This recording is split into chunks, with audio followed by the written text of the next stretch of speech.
Hello friends, आप सबका स्वागत है मेरे यूट्यूब चैनल द ज्ञान 7 में। आज हम बात करेंगे मधुमक्खी यानी हनी बी के बारे में। आइंस्टाइन ने कहा था, अगर मधुमक्खी संसार से ख़त्म हो जाए तो 4 साल में सारे इंसान ख़त्म हो जाएंगे। और शायद ही आपको पता हो कि मधुमक्खी हमें सिर्फ शहद नहीं देती, बादाम, काजू, संतरा, पपीता, कपास, कॉफ़ी, अंगूर और न जाने कितने फल, सब्जियां और दालों का परागण भी मधुमक्खी द्वारा होता है। धरती पर मौजूद 90% खाद्य भोजन के उत्पादन में मधुमक्खी का योगदान होता है। एक मेल फूल के दूसरे फीमेल फूल से मिलन कराने की प्रक्रिया को परागण कहते हैं या पॉलिनेशन कहते हैं। और प्रकृति में परागण काफ़ी हद तक मक्खियों द्वारा या अन्य कुछ कीटों द्वारा होता है। अगर अर्थ से मधुमक्खी ख़त्म होती है तो हमारे सारे फूड चेन कोलैप्स हो जाएंगे और सारे जीव मर जाएंगे। पूरी दुनिया में हनी बीज कई तरह की होती है, जैसे rock bee, little bee, stingless bee, Italian bee, Indian bee, dammar bee. एक छत्ते या बोल सकते हैं एक कॉलोनी में 3 तरह की मक्खी होती है, फीमेल बी, मेल ड्रोन और क्वीन बी। फीमेल बी, इनकी लाइफ साइकिल 6 वीक्स की होती है और इनका काम होता है छत्ते को बनाना, छत्ते को साफ रखना और नेक्टर इकट्ठा करना। और काम करते करते फीमेल बी की लाइफ साइकिल ख़त्म हो जाती है। बात करते हैं मेल ड्रोन्स की। इन मक्खियों का काम छत्ते की दूसरी हमला करने वाली मक्खियों से रक्षा करना होता है और दूसरा मेन काम इनका क्वीन मक्खी के साथ हैंग आउट करना होता है। छत्ते में इनकी संख्या 300 से 3000 तक होती है। अब बात करते हैं क्वीन बी यानी रानी मक्खी की। ये रानी मक्खी पूरी कॉलोनी में सिर्फ एक होती है और इनका लाइफ साइकिल 5 से 6 साल का होता है। ये मक्खी एक दिन में लगभग 200 अंडे देती है। अगर कोई रानी मक्खी मर जाए या कॉलोनी छोड़ दे तो कॉलोनी को जल्द से जल्द रानी मक्खी की ज़रूरत होती है। अगर रानी मक्खी अंडे ना दे या बेकार हो जाए तो दूसरी मक्खियाँ इसको कॉलोनी से निकाल देती हैं या फिर मार देती हैं। छत्ते में लार्वा से दूसरी रानी मक्खियाँ भी निकलती हैं और ये लार्वा पर निर्भर करता है। और रॉयल जेली का भी इसमें एक बड़ा रोल प्ले होता है। वर्कर्स भी जो रॉयल जेली बनाते हैं, अपने हेड और ग्लैंड से रॉयल जेली को ये लार्वा में फीड करते हैं। रानी मक्खी ज़्यादा होने पर एक दूसरे को मारती हैं जब तक ये पूरे छत्ते में एक ना रह जाए। बात करते हैं रॉयल जेली की। रॉयल जेली एक मिल्की येलो सब्सटेंस होता है जो पोलन नेक्टर और हनी से बनता है। इतना ही नहीं, इसमें protein, vitamin B, lipids, sugar, potassium, hormones, magnesium, calcium और आयरन भी होता है। साथ ही इसमें एसिथोलिन होता है जो ह्यूमन्स बॉडी में भी पाया जाता है। मधुमक्खी लाल रंग को नहीं देख सकती। जैसे ह्यूमन आए कुछ चीज़ें लाल, नीले और हरे रंग के बेस पर दिखती हैं, पर हनी भी सिर्फ नीले और हरे रंग के बेस पर ही देख सकती है।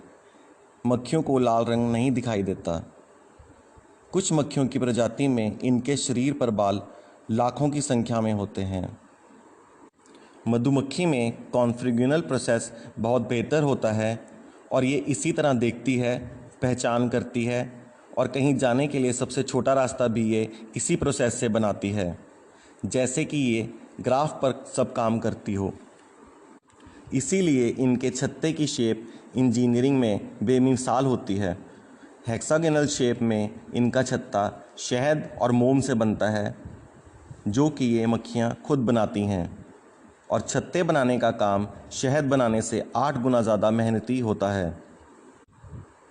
मधुमक्खी दूसरी मक्खियों को भोजन कहाँ है, कितनी दूर है और उसका पूरा रास्ता बताने के लिए एक अलग तरह का डांस करती है, जिसको वैगल डांस बोलते हैं। पुराने समय में मम्मीज़ को शहद से ढका और लेपा जाता था। शहद शरीर और त्वचा दोनों के लिए काफ़ी लाभदायक होता है और कुछ बीमारियों में ये दवा का भी काम करती है।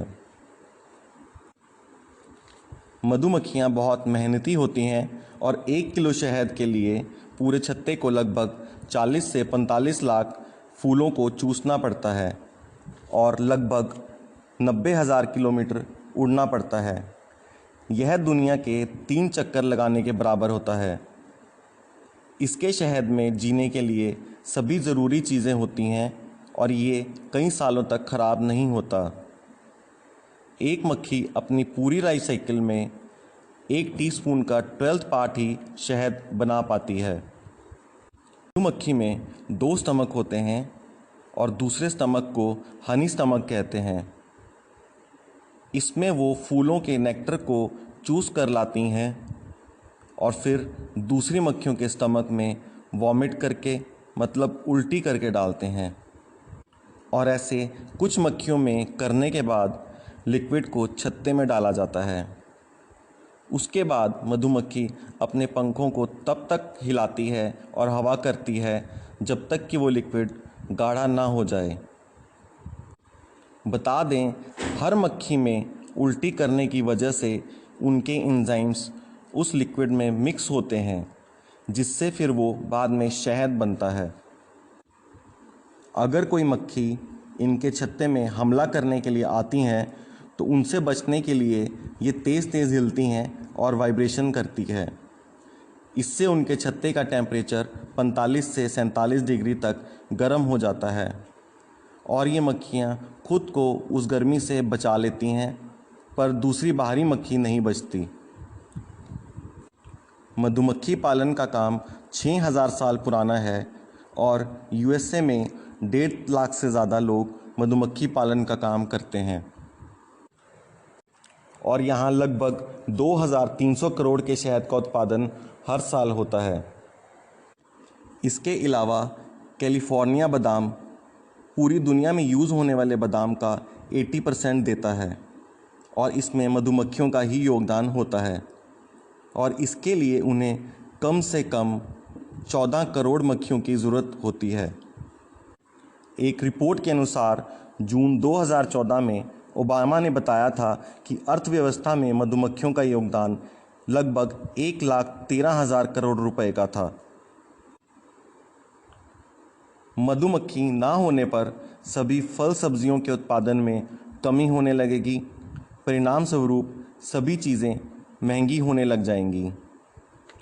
ज़रूरत के बढ़ते आज फसलों के लिए हम खतरनाक कीटनाशक का उपयोग कर रहे हैं और रेडिएशन भी इतना बढ़ गया है जिससे मधुमक्खियों और अन्य कीटों की आबादी पर असर दिख रहा है और इसके चलते पूरी धरती पर इसका प्रभाव भी दिखाई देगा।